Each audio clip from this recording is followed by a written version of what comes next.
বন্ধুরা, আজকে আমি দেখেন কেটে নিয়েছি বরবটি। আপনারা হয়তো লাফা নামেও চিনতে পারেন, তো যে যেটাই বলেন।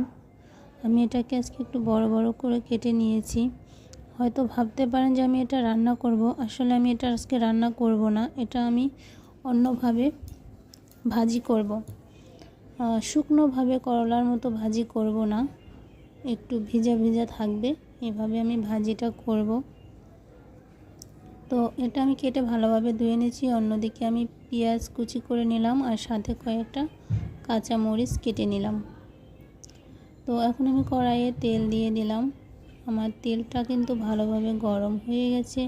এখন আমি জিরে দিয়ে দিলাম। জিরেটাকে একটু ভালোভাবে ভেজে নিতে হবে,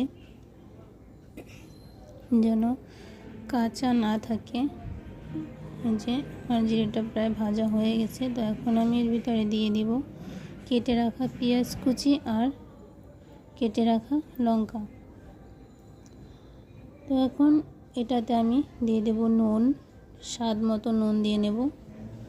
আমি একটু বেশি নুন দিয়ে দিলাম, কারণ আমি ভাতে কাঁচা নুন খাই না, এর জন্য।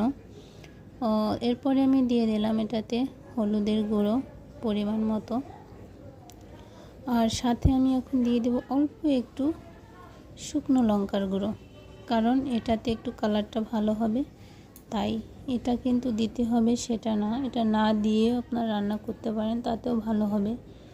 আমি এমনি জাস্ট দিয়ে দিলাম একটু কালারটা ভালো হওয়ার জন্য। তো এটাকে আমি বেশিক্ষণ ভাজবো না। এখন আমি জলটা দিয়ে দিলাম।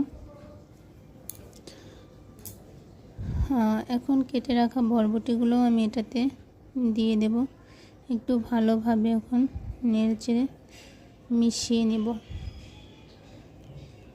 আপনারা যদি এটাকে অন্য কোনো নামে বরবটি আর লাফাবাদে চিনে থাকেন, তাহলে একটু কমেন্ট করে নামটা জানাবেন, কারণ আমার অন্য কোনো নাম জানা নেই।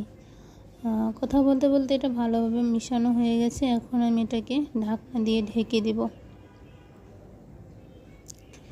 ঢাকনা দিয়ে ঢেকে দিলাম। এবার কিছুক্ষণ পরে ঢাকনাটা তুলে নিলাম। দেখেন আমার বরবটিটা কিন্তু সিদ্ধ হয়ে গেছে।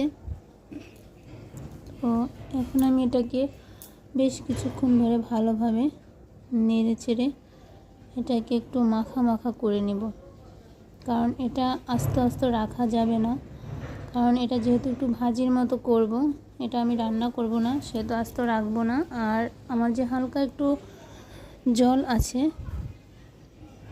জলটাও কিন্তু শুকিয়ে যাবে, এটা কিন্তু থাকবে না। আমি জিরার গুঁড়ো করে নিয়েছিলাম, আর এখন আমি দিয়ে দিলাম অল্প একটু কাঁচা সরিষার তেল, কারণ এটাতে ফ্লেভারটা একটু ভালো আসবে। আপনারা এটা দিলেও পারেন, না দিলেও পারেন, কোনো সমস্যা নেই। এখন আমি জিরার গুঁড়োটা দিয়ে দিলাম। দেখেন পানিটা কিন্তু একদমই শুকিয়ে গেছে। জিরার গুঁড়োটা দিয়ে আমি আরেকটু নেড়ে চেড়ে এখন আমি যে বাটিতে তুলে নিলাম। দেখেন আমি যে লঙ্কার গুঁড়ো অ্যাড করেছি, এর জন্য কিন্তু কালারটা একটু হাই হয়েছে। আপনারা যদি এটা অ্যাড না করেন, তাহলে কালারটা এতটা হাই হবে না। তো যেভাবে আপনাদের ভালো লাগে আপনারা সেভাবেই লঙ্কার গুঁড়োটা অ্যাড করতে পারেন। তো আজকের মতো বিদায়, ধন্যবাদ সবাই।